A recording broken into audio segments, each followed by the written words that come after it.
जज अभी हम मीठापुर बस स्टैंड में आए हुए। अभी हम बात करेंगे मोदी जी के बारे में, क्योंकि ये बयान देते फिरते हैं मोदी जी के बारे में। तो सबसे पहले मैम आपका एएमटी न्यूज में स्वागत है। एएमटी के जितने भी दर्शक हैं उन सबका मेरी तरफ से हाथ जोड़ के प्रणाम, और प्लीज मेरे चैनल को सपोर्ट जरूर कीजिएगा। हम सफर भारत। अच्छा, आप मोदी जी को कैसे देखते हैं प्रधानमंत्री के रूप में? सबसे विफल और सबसे बीमार प्रधानमंत्री, जिनके हाथ पैर होते हुए भी अपाहिज है, जिनका जुबान होते हुए भी जुबान से क्या बोलते हैं उसको जो नहीं बोल पाता, गूंगा है। ऐसे देखते हैं हम अपने प्रधानमंत्री को। वो तो कहते हैं कि हम विश्व में भारत को बहुत आगे की ओर लेकर के जा रहे हैं, विकास की ओर लेकर के जा रहे हैं। बहुत ज्यादा अंधभक्त लोगों को जानते हैं। अंधभक्तों को मोदी जी के स्कूल में पढ़ना चाहिए, दरभंगा के बनाए हुए एम्स में पढ़ना चाहिए, क्योंकि वो सिर्फ अंधभक्तों को दिखाई देगी।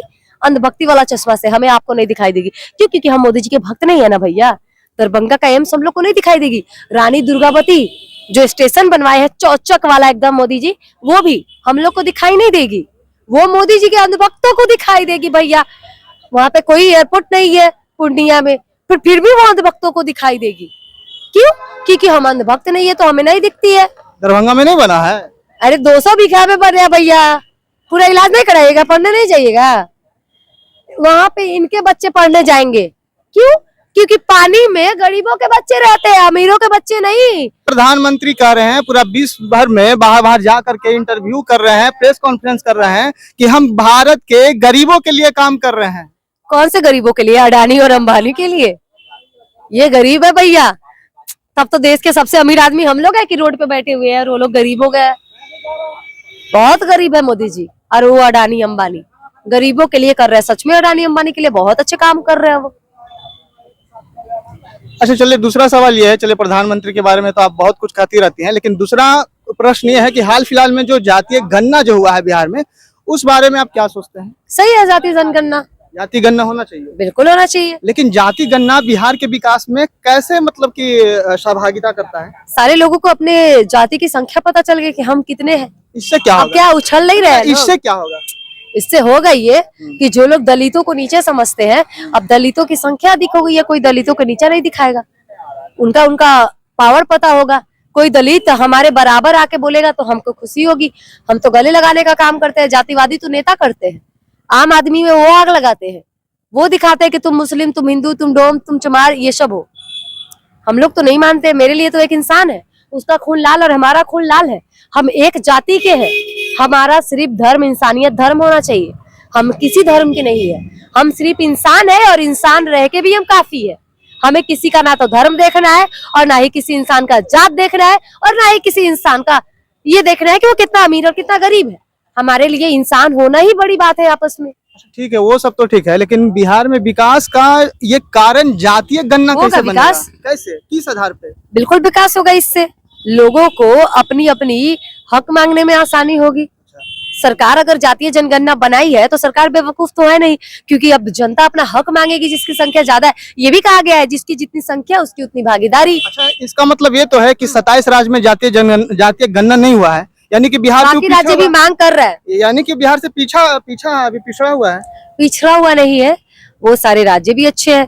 कहीं ना कहीं अब वो राज्य भी मांग कर रहे हैं जातीय जनगणना की, तो कुछ ना सोचिए कर रहे होंगे, क्योंकि अब हर राज्य जातीय जनगणना की मांग कर रही है, चाहे वो हो चाहे कोई और हो। अब बहुत से राज्यों की मैंने न्यूज देखा है कि बहुत राज्य जो आगे बढ़ के कह रही है कि नीतीश जी का जातीय जनगणना बहुत अच्छा है, हमें भी अपने राज्यों में कराना चाहिए।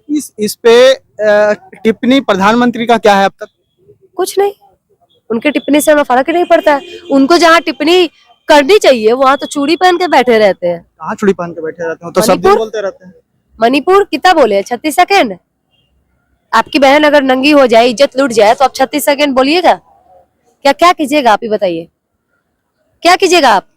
हम क्या करेंगे वो तो देखा जाएगा उस समय। क्या है, आपकी बहन के साथ गलत होता है और आप देखेंगे? मेरा जहां तक मानना है कि आप उस इंसान की जान ले लेंगे। फिर मोदी जी के अंदर शर्म इंसानियत मर चुकी है क्या, कि इतने लोगों को चूड़ियां पहन के बैठ के और क्या बोलते हैं प्रधानमंत्री के पद पे बैठ के अपने आप को शर्मसार कर रहा है?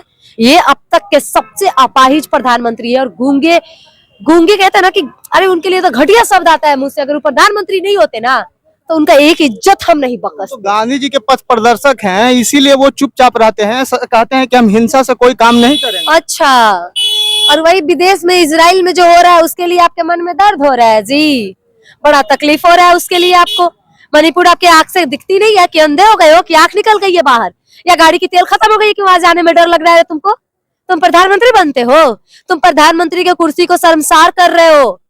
तुम नरेंद्र मोदी, मेरे लिए नरेंद्र मोदी एक आम इंसान है, वो इंसान वो देश का भी नहीं है, वो इंसान विदेशों का है। जब वो हारेगा ना उसको विदेश जाने पे मजबूर कर दिया जाएगा। और जो झोला उठा के जाने का बात करते हैं भैया, तो झोला तैयार रखिए, आपको भेजने का काम हम महिलाएं करेंगे। आपको हराने का सबसे बड़ा जो श्रेय मिलेगा ना इस बार, वो 2024 में औरतों के हाथ में होगा। क्योंकि मणिपुर की घटना के बाद औरत इतनी, चूड़ियां औरत जरूर पहनती है पर औरत शक्ति होती है, और जब वो शक्ति सामने आती है ना तो काली बनती है ना, तो बड़े बड़े लोगों को ना धज्जियां उड़ा कर रख जाती है। और शिव जी को भी काली जी के पैरों के नीचे आना पड़ता है उनको शांत करने के लिए। तो समझो इस बार तुम्हारी बारी है कि अब मोदी जी का क्या हाल महिलाएं करेंगी, आप सोच सकते हैं। चलते चलते एक सवाल इनसे करते हैं कि आप प्रधानमंत्री के रूप में किनको देखना चाहते हैं? ऑफ कोर्स राहुल गांधी, एक मौका तो इनको भी देना चाहेंगे। पर अगर ये ऐसा करते हैं, अगर इनसे हम लोगों को उम्मीदें हैं, अगर हमारी उम्मीदें पूरी नहीं होती है, तो हम लोग इनको भी छोड़ने का काम नहीं करेंगे। क्योंकि हमारा काम है हमारे देश की महिलाओं का रिस्पेक्ट किया जाए।